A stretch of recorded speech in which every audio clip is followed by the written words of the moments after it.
And he said, I will either find a way or make one. So, and he did. And I think that's true. You have someone who would be legally hired into the country, would get on a plane, come to Mauritius, would have a work permit, and then would start working for someone. Now it's then where things get nasty.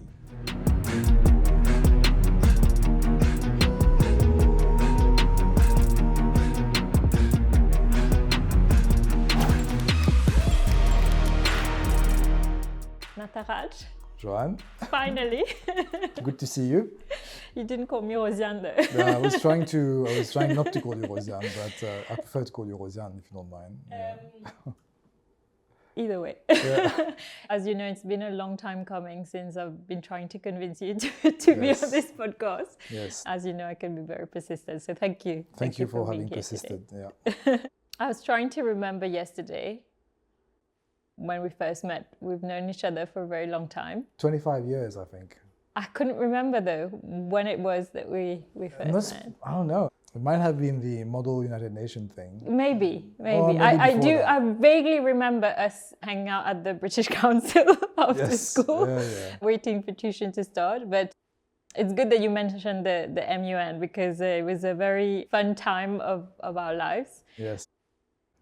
And actually thinking about that, one of the things I wondered, and that's going to be my first question to you, is back then when we were, young and naive, full of hopes and dreams, did you have an inkling or a dream that one day you were going to be an expert or someone who has a career in criminal law?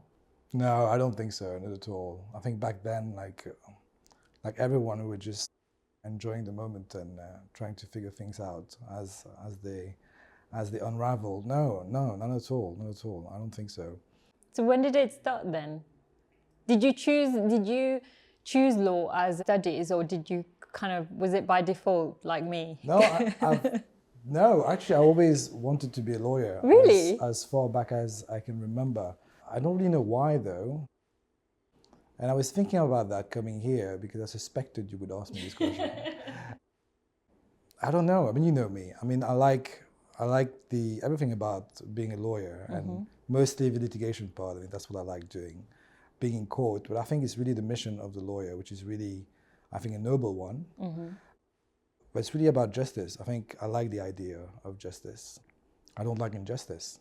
So I think for me that was a nice job to walk into. And also I don't like desk jobs, so I can't sit all day in an office. I cannot do that. I've tried to do that a few times in my life. It's really not what I do. So I like to move and meet people, and being in court is great. I think What is it about it that you like the most? The interaction is interesting. It's a challenge, right? You have your brief, you have your mandate, you have your mission, you have a case to prove, and it's a bit like you're going out there to play a football game, right? So you're on one team and the defense is on another team. I'm not saying that justice is a game, but it's a challenge. So, and you really believe, I believe in my cases, you believe that you're doing something right for the person who has been a victim, for society, and you're playing your part in Mauritius, in our community, to progress, to seek justice and try to help people achieve justice, peace, and that there's no criminality anymore. So is that why you chose? I'll go back to the criminal law thing because it's a very, I think a lot of lawyers or students when they start doing the law, a lot of them do it for justice. Many of them go into different fields after. They go and do something completely different, either law related or not. But you pursued a career specifically in criminal law. Does that go back to the justice point? Because why not corporate law? Why not something else? I suppose it's true, yes. I think that's true. I think I like criminal law because it's more, for me, it's more linked to justice, my idea of justice, so to speak. Yeah, no, I mean, corporate law is interesting, civil law is interesting, but I prefer criminal law. and I like it. And it's challenging. I've been doing it now for 19 years. Wow. And yes, it's been a long time. I still feel that I still have a lot to learn. And you learn every day, and you make mistakes. You still do, be it professionally or in your personal life. We all make mistakes, but you learn from your mistakes. And I think I like it. I like everything about the criminal practice. So I prosecute, but I like everything about the criminal practice in general. I think it's a very interesting field for me, but I think for most people as well. And it's getting more complex and more complex. And if you think about it, 25 years ago, when you said, oh, I do criminal law, people would automatically think, oh, you defend murderers, or you prosecute murderers, or you only deal with like rapes or sexual offenses and offenses of swindling and stuff like that. But nowadays, the realm of criminal law itself has evolved and it's more complex. So in Mauritius nowadays, we're all talking about money laundering. Financial crime. Financial crime is big, and it's easy to just say, oh, that's a financial crime.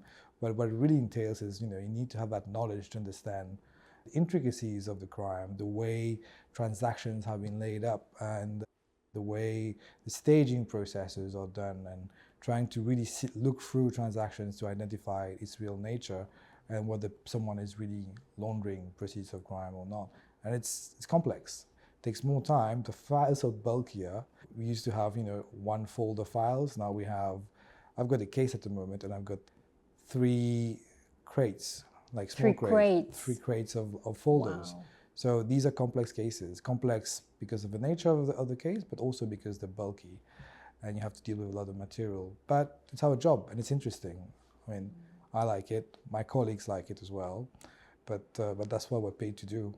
Yeah. And also, I believe, I don't know whether you're still involved in that, but I believe at one point you were heading a task force relating to anti-money laundering. That's correct. So up till early this year, I was the chair of this task force called the Anti-Money Laundering and Terrorism Financing Coordination Task Force, the ACT.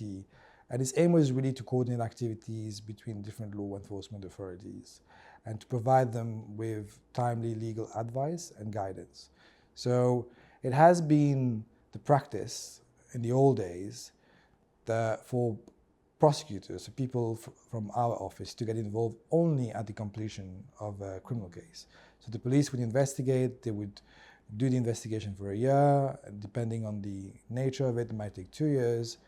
At the completion of the inquiry, the file will then be pushed to the office of a DPP, and the law officer would then basically advise the file. When it comes to complex cases like money laundering, it's very important for the prosecutor to be engaged from day one. Right. And this is what nowadays people call prosecution-led investigation. It doesn't mean that prosecutors are becoming investigators, no. It only means that you involve the prosecutor from day one so that you get the legal guidance and the legal advice from day one, because ultimately the prosecutor is the one that's going to decide on the fate of a case and the one taking the case to court. So if you wait for 2 years or more, there are many things that are not going to work. So now what we try to do in all complex matters, and that was the job, one of the tasks of the ACT was to really get involved from day one, coordinate activities, try to make sure that law enforcement authorities are coordinating, cooperating, no duplication of work, and then try to remove barriers as fast as possible. So we did that for a couple of years.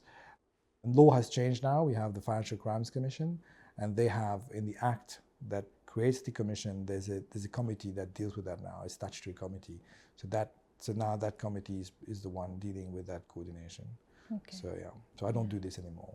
Yeah, but it must have been, I mean, particularly at the time where Mauritius was on that ill-fated blacklist, it must have been quite I'm not sure the word exciting would be the right word, but intellectually challenging time in terms of learning about, because a lot of the laws, it's not that the law didn't exist, but as you well know, sometimes there's a discrepancy between having the law and putting it into practice. So it must have been quite an interesting time. What you realize, and you would know this, you have the laws, within an office you have the rules, you have your rules set down, but I think really making sure people are applying them or that they're really properly being used, that's the issue. And it's the same thing with laws and statutes.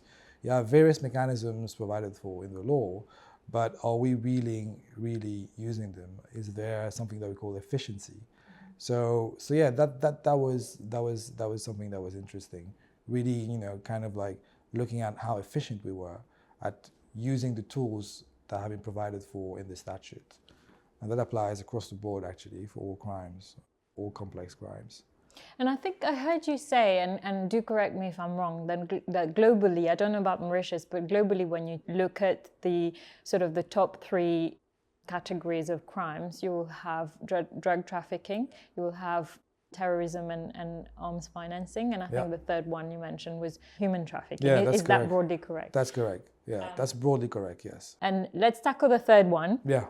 I don't have any appetite today to talk about drug or terrorism, but you did a really fascinating radio interview recently on the occasion of I think it was the International Day against I don't know if it human was fascinating, but yeah, I was. No, it was very good. I learned a lot of stuff. It was very heavy. So we won't go through all the questions that you went through.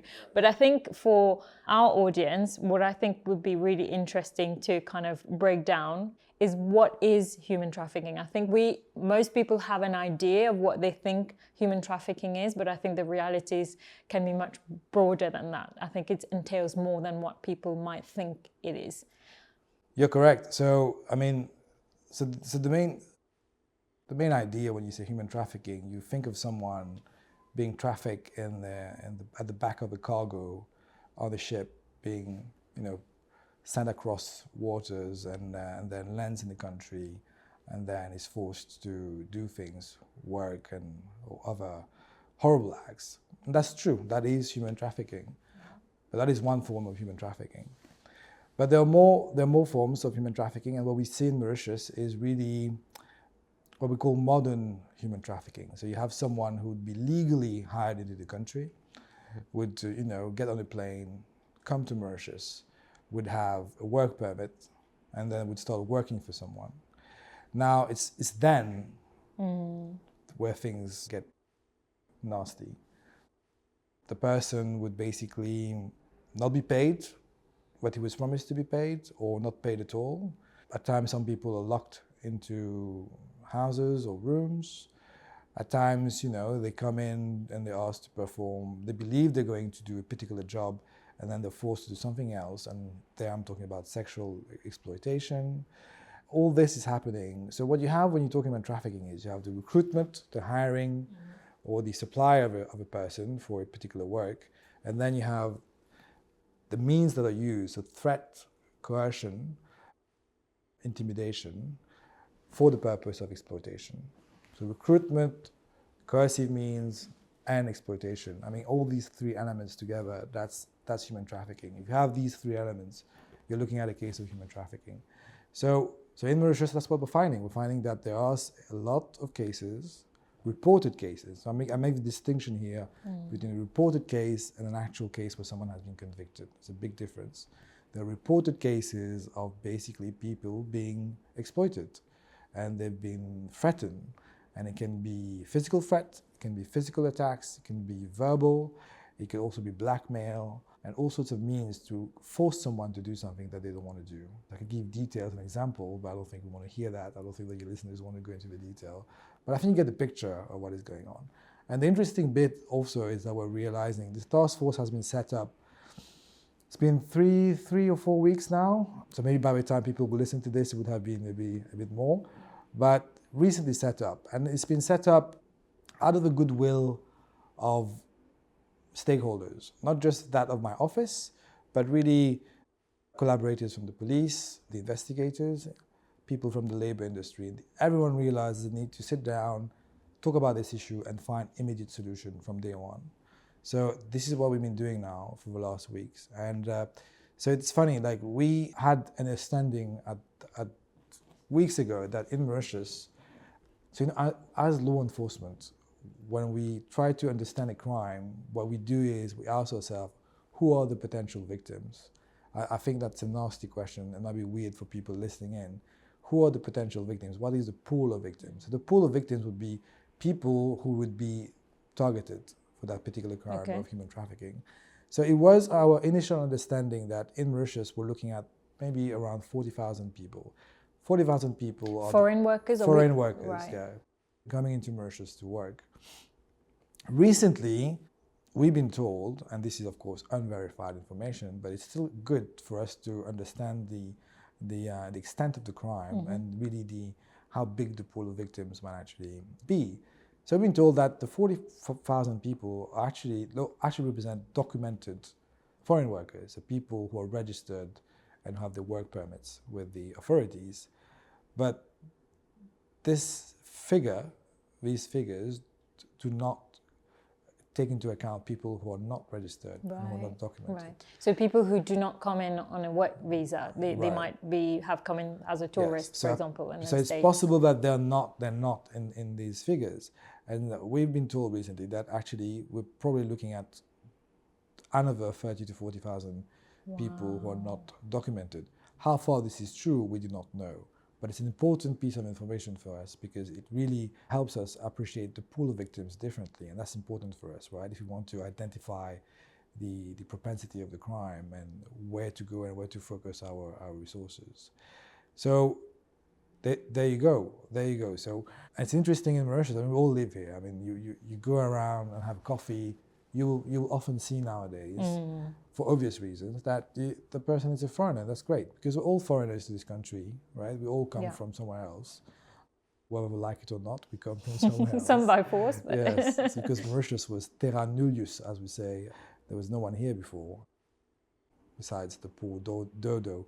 But so it's important for us to recognize this, that, you know, when you go to a restaurant, when you go to a shop, when you go to the supermarket, and you interact with a foreign worker, I think it's important for us to realize, okay, this is a foreign worker. Is this person being treated well? I don't want to say that everyone is a victim of human trafficking, but I think what we're trying to create now is a sense of awareness. Be aware that this is a crime that is happening. It might not be as prevalent as we think it is, but be aware of this, because if you're aware of this, maybe tomorrow you'll walk into a place and you will see a foreign worker who doesn't look well. Like physically, he might appear distressed, he might appear malnourished, or he's prevented from talking to people. I think these would raise red flags, and this is an opportunity then for you to signal this to the authorities, who can then probably look into the matter to see if there is an issue. And it's really that we're trying to create right now, is create that sense of awareness so that the crime doesn't become too much of a problem in our jurisdiction. So do you think, listening to you, is it correct to say that the problem in the main affects foreign workers? I mean, surely human trafficking could also involve Mauritians as well. Totally right. It could affect anyone. But I think in Mauritius what we see is really it affects foreign workers. I think the reason for this is because foreign workers, as opposed to Mauritians, don't have family, they don't have an entourage, they don't speak the language. So it's more difficult for them to speak up. It's more difficult for them to report a matter to the authorities. In comparison, it would be relatively easier for a Mauritian victim to go and reach out to the police, or someone in the immediate family might ring the bell as well. So I'm not saying there are no Mauritian victims of human trafficking. There are. Particularly, I would have thought among children, they're more vulnerable Yeah, so exactly. So I think, yeah, exactly. So the victims are usually the most vulnerable ones. So children or people who cannot, really speak for themselves, who cannot really speak out and prevent their aggressors from acting against them, are the ones who are most likely to be victims of trafficking. Yeah. But you're right, you can't exclude Mauritians.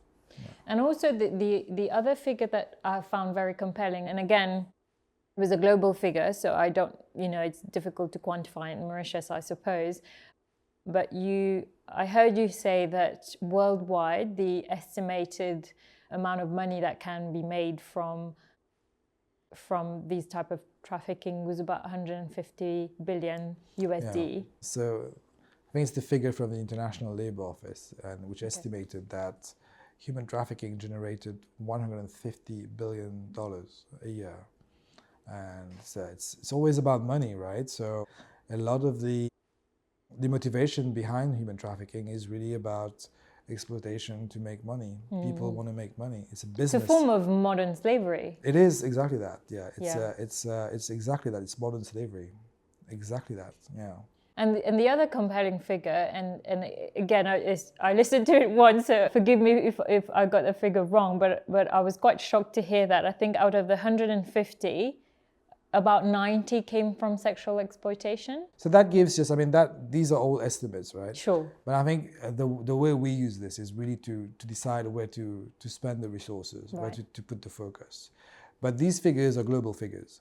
And we need to be aware that there will be, while they might represent the global trend, maybe they do not necessarily represent Sure. the trend in Mauritius. Sure. So to be applied with a pinch of salt, but it's still super informative. And it really, really helps understand the way the crime works. So it helps us in putting the focus where it needs to be put, if I can use that term. Yeah. Okay.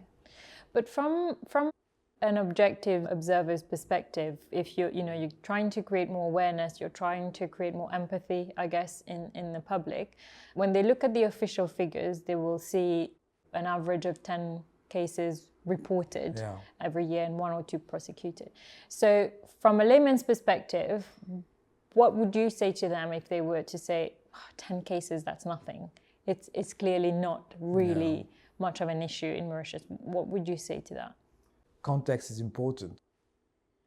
When we look at figures, we need to be aware of the limits of figures.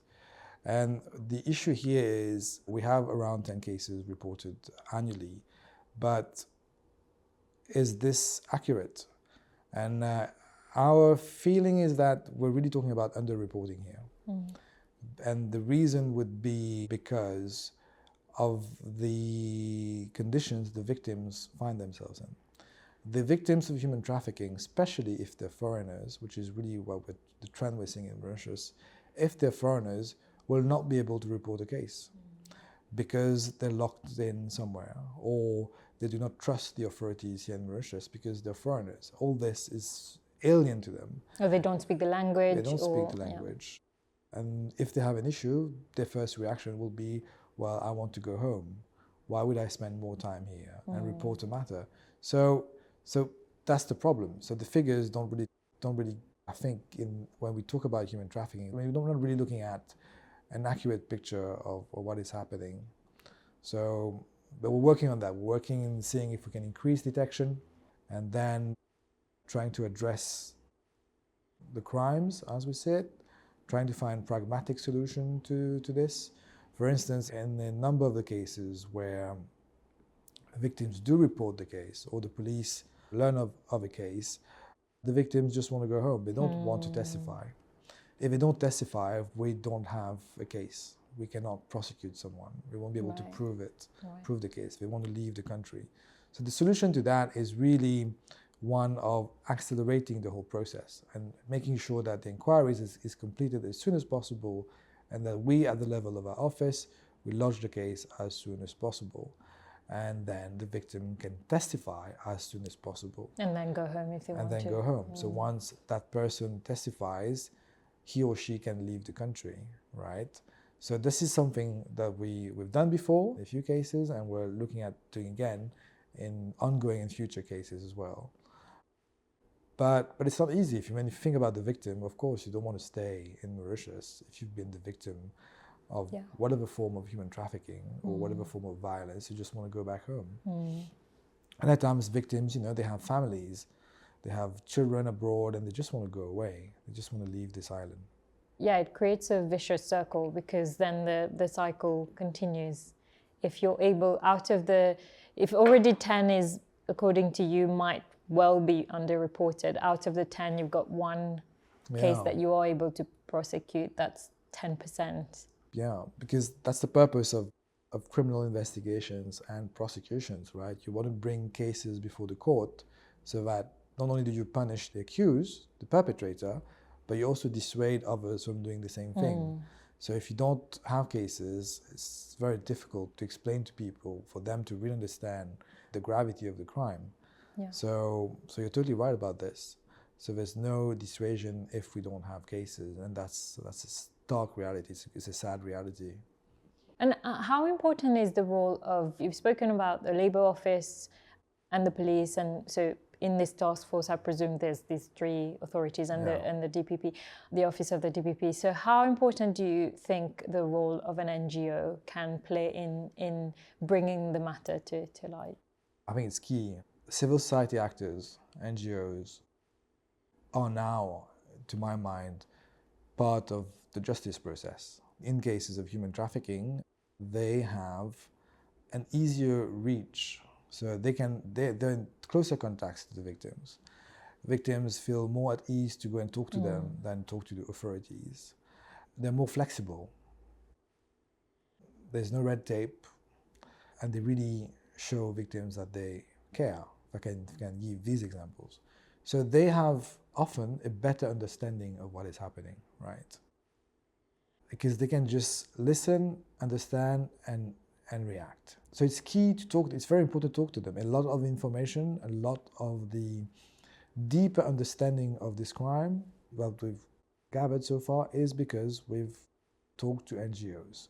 And we do that regularly, and so we encourage this interaction with NGOs and civil society actors, because they help us and we can help each other.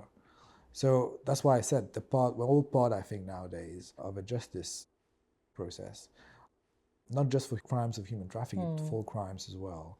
And it's a trend that you see in more developed countries, right? In European countries and North American countries, a lot of like NGOs, a lot of civil society actors who, ring the bell or even like help build cases against people or perpetrators, because they are part of a justice process as well. But it's important to talk to them. Yeah. So from what you're saying, the authorities are willing to accept the help. It's all well and good having the NGOs willing to help, but you need to have the other side accepting the help. No, that's not an issue. Okay. I think in a lot of cases, authorities work together, and because I think at the end of the day, you have to ask yourself, what are you trying to achieve? And I think if you have people who are trying to do the same thing, I don't see why you can't help each other. Right? There's no reason not to do it. There would be cases where accepting the help of an NGO might interfere with the inquiry. That's a different story. But I don't think that's always an issue, right? I think in most cases you can liaise with NGOs and help each other and seek assistance so that you further the same aim. You're trying to get to justice, right? I think NGOs can help with that. Wonderful. And talking about taking it now to the sort of a global level, I don't know whether there's been other Mauritians in your place. I only know of you who's done that before. You were prosecutor at the ICC for 5 years. Has there been anyone else in your shoes? I don't know actually. I only know you who've done that, and that's that is I don't know how to describe that other than to say that must have been a life-changing experience. I mean, to work at the International Criminal Court and to do some of the cases that you've done. I know from us interacting back then that you've always been a hard worker, but I've never seen you work so hard. You were always, I wouldn't say stressed out, but you were working super hard, and it's the work that you do here is meaningful, but when you are on an international stage dealing with war criminals and dealing with crimes against humanity, crimes against destruction of cultural property, I mean, that's another level. And I'm not trying to, demean the work that you do here by any means, but tell us a little bit about your experience working for the ICC. Yeah, no, it was a great experience. It was a great experience. I'm trying to think what I can say about it. I forgot about that bit about long working hours, but it's true. Yeah, there were a lot of long working hours, but that's fine, right? Because nature of the job. Yeah, you have to put in the hours to get the job done. And the interesting thing about the ICC is the cases are bigger, and that really means you have more documents to read. So it's not 3 crates; it's 300 crates. It's it's more crates. So there's a lot of things you have to get into your mind, understand, and digest. But that's part of a job. It's just I think what I want to say is it's really the same thing as prosecuting a case domestically, right? Because a crime is a crime. So the way you would approach it is the same thing. You would find out what are the elements of the crime, what evidence do I have to prove the different elements. At the ICC, the only difference is that things are bigger and you have more documents to go through. It's more difficult to get the evidence because you're dealing with crimes having happened in different jurisdictions, different countries. There are a lot of issues. Security issue. Security is a huge thing. You want to protect the identity of your witnesses. You want to protect your identity actually and that of your colleagues whenever you're working a case. The stakes are higher in the sense that it is an international institution, and the cases you bring, they're being watched by the whole world, so to speak. So you have to be even more careful in the way you present your evidence, in the way you choose your cases, and what you do with the resources of the court, because the resources of the court are extremely valuable. So these are the real challenges. But I think overall for me, and I think speaking to colleagues, I was speaking to some of my colleagues just this morning actually. I think there's a bunch of us, around 10 people, in Mauritius right now for a conference on international law. So, and I was speaking to them, and it's just like, I think the way to look at international tribunals, especially the International Criminal Court, and that's my view, I'm not engaging anyone when I say this, it's really an extension of the jurisdiction of Mauritius, right? Because Mauritius is part of the International Criminal Court, as hundreds of other countries, and the way to look at it is that it's an extension of your own jurisdiction. And the way I felt, and I dealt with it when I was working in The Hague, was that I'm doing the same job. It's really felt like a natural progression from the cases I was doing back then. It was, I think, I left in 2014. It felt like a natural progression of the cases I did, and that I was just doing something different. But it's really the same job, and it's just a different setting. But at its core, it's the same job.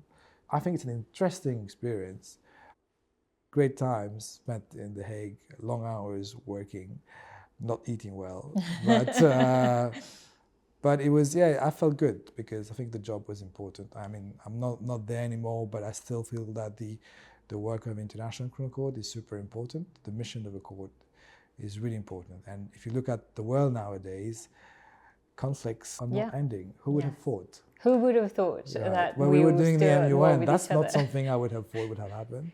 Definitely. I mean, when you're young, you think at some point the world, we're all going to live in peace and harmony. We're all going to love each other, right? But divisions continue to exist, be it at international, at the geopolitics or different countries having different interests, or even, locally. Even in Mauritius, we have divisions, right?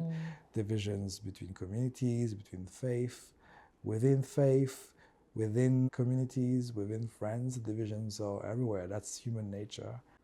Do you see the glass as half full or half empty? Half full. Okay. Always. Why would you see it any differently? I see it as half full. I always see it as half full. But I'm not doing your job. I'm hiding behind my desk doing tax law. And actually, I want to ask you this question because I asked this of lawyers who are in private practice and who do criminal law.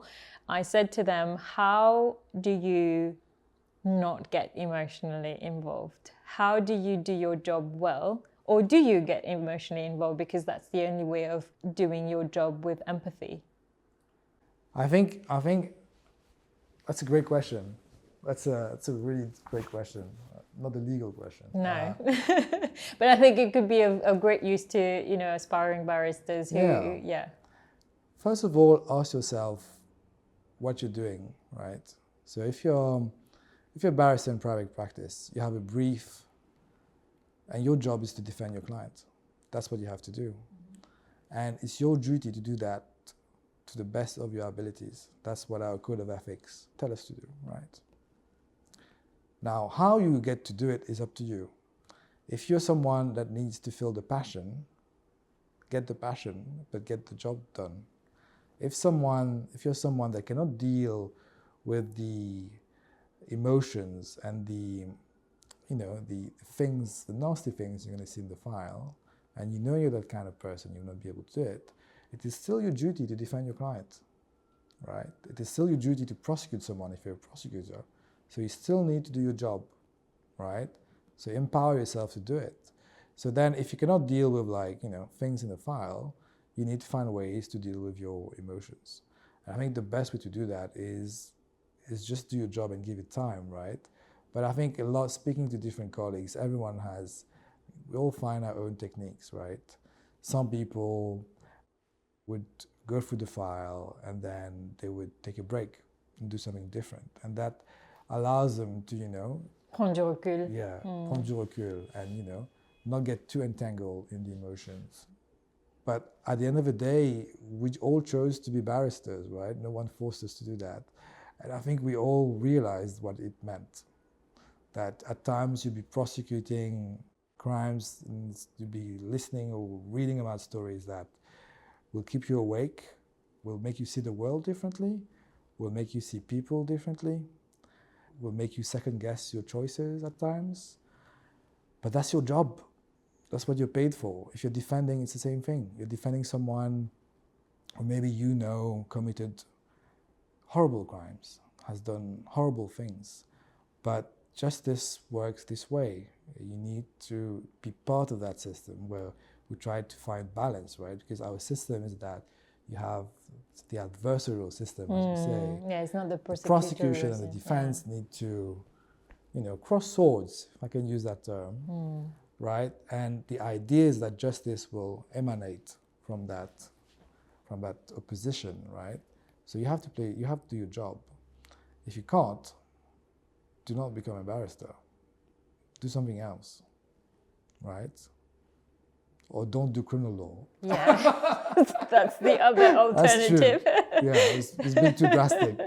Yeah, be a barrister, but don't do criminal law. Yeah, do something else, right? I mean, we have various areas of law now. You can make a good living out of all of them. Yeah. Yeah. Criminal law is not usually the area of the law where you make a good living anyway. Exactly, that's what I was going to say. Yeah, especially as a defense lawyer.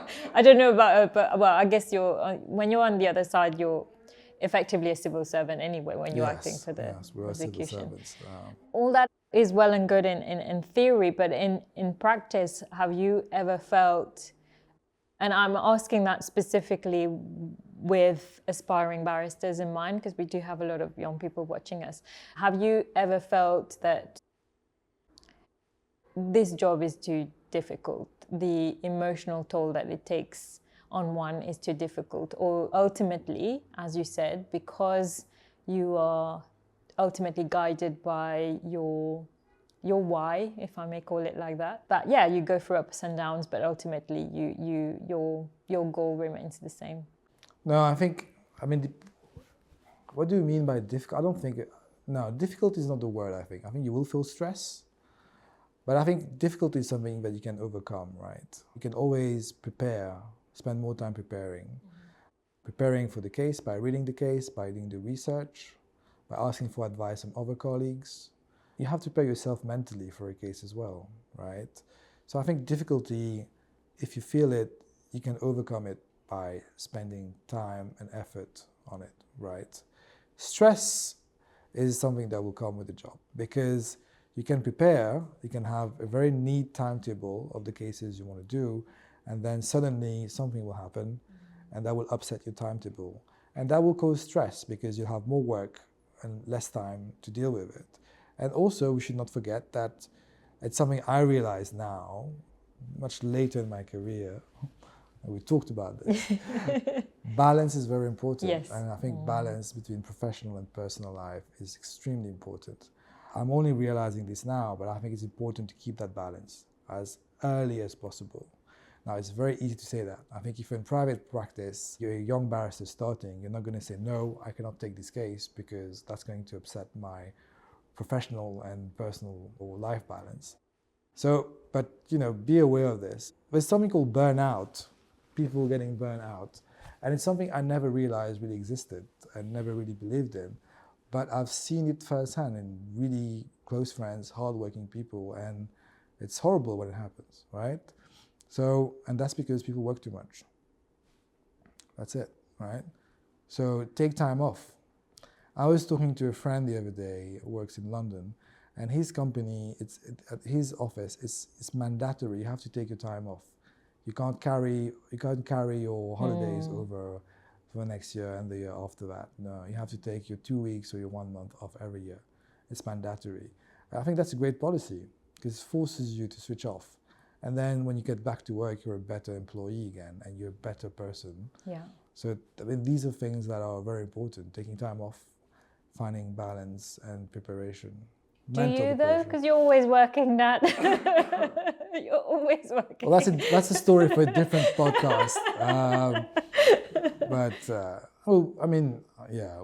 Anyway, that's a different story. But no, I think we're all trying to, right? Yeah. We're trying to. You have to. And also, I think my friends force me to take time off. Yes. Yeah. So. And I think also you go through periods. There are busier periods than others, and you've got to, try to find a balance throughout the. That's right. Yeah. At times you don't have a choice, so that's the nature of a job. So. Yeah. And if you were to talk to a young aspiring lawyer who is thinking of a career as a civil servant, either at the DPP or State Law Office, looking back on your almost 20-year career, what advice would you have for them? Let me phrase it differently because I like to be slightly controversial. What would you do differently? Or is there, you have no regrets in terms of No regrets, actually. No regrets. I mean, I was in private practice for a brief. Were you? Yes, brief period. Few months, okay. Yeah. And then I was lucky enough to be recruited by the service. But no, it's been a fantastic 20 years for me, right? But I think it depends on people, what really motivates them, right? I like the job. I like doing my criminal cases. Even when I appeared for the state in civil cases, I like that. I like the idea of it. And, I'm just saying I like being a civil servant. That's the way I am. But no, it's interesting. The work is so interesting, right? What is it about being a civil servant, sorry to interrupt you, that you like? Is it just serving your country? Yeah, I mean, it's the altruistic side of things, right? I was having a conversation with someone some months back. She is a bit similar to me on that score. And we both realized that we did our jobs because we have this altruistic view of things. We want to not just work for money, but you have to get a sense of purpose in what you're doing, right? And most of my colleagues at the office were like that. We like what we do because you derive a sense of purpose in the job you do, because it is an important job, right? And that's all civil servant jobs are important. All jobs are important. But I think civil servants maybe derive this satisfaction that they are actually working for their country, right? We work for the state, we work for our republic. Feels nice saying it. So yeah, that's one side of it. So I think if you're thinking about it, ask yourself why you want to join the AGO, the Attorney General's office, or the DPP's office, or even the bench if you want to be on the judiciary. Why do you want to do it? Is it because you want to contribute? Is it because you want to increase your knowledge of the law? Because the fact is, you will have more cases as a junior. And a wider variety. You will have too many cases, actually. Yeah. You just will have, but you have more exposure and you grow quicker, and that's a fact. Everyone recognizes that.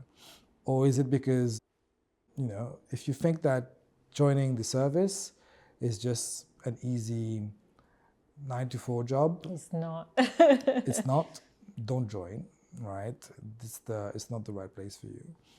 Join for the other reasons. Join because you want to make a difference. Join because you want to make yourself become a better lawyer. You want to contribute But don't join for I like just to have like a easy job and be home early and stuff like that. No, don't do that. It's not going to work, and you will realize very rapidly that you will work long hours. Even if you're home early at 5, you will be looking at your case files and preparing cases after dinner till the early hours of the morning. Not every day, surely. Depends on. I think. Some people at the moment are doing it every day. It depends on your work schedule, right? It depends how much time you have had to prepare. But if you have a case the next day, you don't have a choice. You have to read the file. You can't go to court if you haven't prepared. There's no shortcut. There's no summary of the case. You have to read each and every page. The statements and prepare everything, right? Because the witnesses are coming to court. The The lawyers are there, the whole court system is mobilized for this case, so you can't let people down, you can't let the victims down, so you have a huge responsibility. So if to read it means you have to sleep late, you will have to do it. So think about all these things, but I think if you're not sure, feel free to pop by the office of a DPP. I'm sure we will be happy to, anyone will be happy to sit down and talk to you. And you take dozens of pupils we every take many year. Pupils, we take mini pupils as well, as well. So yeah, so we're very open to these things. And if we have questions, we're always happy to answer them. Members of the public write to us very often. We have a communication officer. You've seen that we have a newsletter, so we try to communicate to the public that way as well.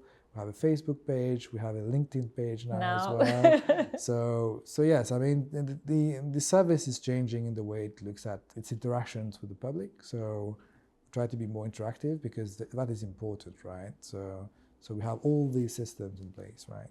So if you have people want to reach out, do reach out. Last question for you, Nat. And I think that obviously it's I'm asking for your personal view on that. Is, you know, you've given some tips for the new generation, but also at least what we see in private practice, and it can't be any more different in public service either, is that the way Gen Z looks at work is very different from millennials or Gen Xers. Do you think that could be? I mean, we always, you know, the older generation always like to criticize the younger generation. But is there something of value and something positive that the way Gen Z looks at the world that could make a better prosecutor or someone who's a better civil servant in law as a result? I don't see why not. It's funny that you say this. Thousands of years ago, Aristotle said the same thing. Point being, new generation, older generation will always criticize the newer generation. That's human nature, right? But we've progressed so much over the last thousands of years, right? I don't see why the new generation will not be even better than us. We criticize them a lot, right? But then think about it. If you sit down, I was talking to my niece the other day, and they're more mature, they understand things quicker, right? They know how to use a phone better than we do. they do all these things, and they have access to more knowledge than we did, right? We used to have to go to the library. They don't need to do that, right? They can Google stuff. They have their online database. Yeah. So they have access to more knowledge, to more wisdom. They can communicate easier, right? They're less complex than we. I mean, complex in the sense that we had a lot of inhibitions. I mean, growing up, you would agree, we had a different upbringing, but today's generation, they're more outspoken and they will say things as they are. I'm actually quite hopeful about this. So I think, and the way they challenge you as well is refreshing, because we were, you know, brought up in days where, not so much me, but perhaps our parents, that children are there to be seen, not heard. Yeah. I think what is quite refreshing sometimes now is dealing with, you know, people in their early 20s or even late 20s, where they are okay with challenging you, and so long as you don't have an oversized ego, I think I'm game for that. No, I totally agree. I think the future's bright. I don't see why it shouldn't be bright, and I think there are loads of challenges coming up, big challenges, and it's going to be up to the new generation to face them. But I'm hopeful. I mean, we won't be there to see the results, but well, you know, maybe we'll live past 100 years old. Who knows? No, I'm extremely hopeful. I think you have to be, right? I mean, think about it, right? Everyone has a problem. Every generation has a problem, and that's going to be like this. Yeah. Throughout the history of man, it's going to be the same thing. But what really matters is the way you look at things, right? You have difficulties. What are you going to do about it? Right? You need to overcome it. Sure. Don't let the difficulty become that obstacle that's going to like block your life or make you miserable. Find a way, find a solution, right? It's like that story, it's not like history. So it's that story of, I think it was... What subjects did you do? I did what did I do? My English literature, no, English, mathematics and sociology or something. Oh, right, okay. Yeah, okay, so you do have that I could tell that you have some sort of sociological... I have to thank my teacher for that. I'll probably send the video to her. Yes, please we're good do. friends now, so she'll be happy. So I like history because I think history is fascinating. And there's a story of the Huns invading what was left of the Roman Empire. Right. And one of the generals wanting to have his elephants, the war elephants, he wanted them across a mountain because that was the only way for him to have a tactical advantage.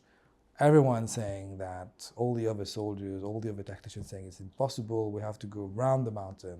He's saying, no, we have to go across the mountain. Okay. That's the only way to have victory. And he said, I will either find a way or make one. So, and he did.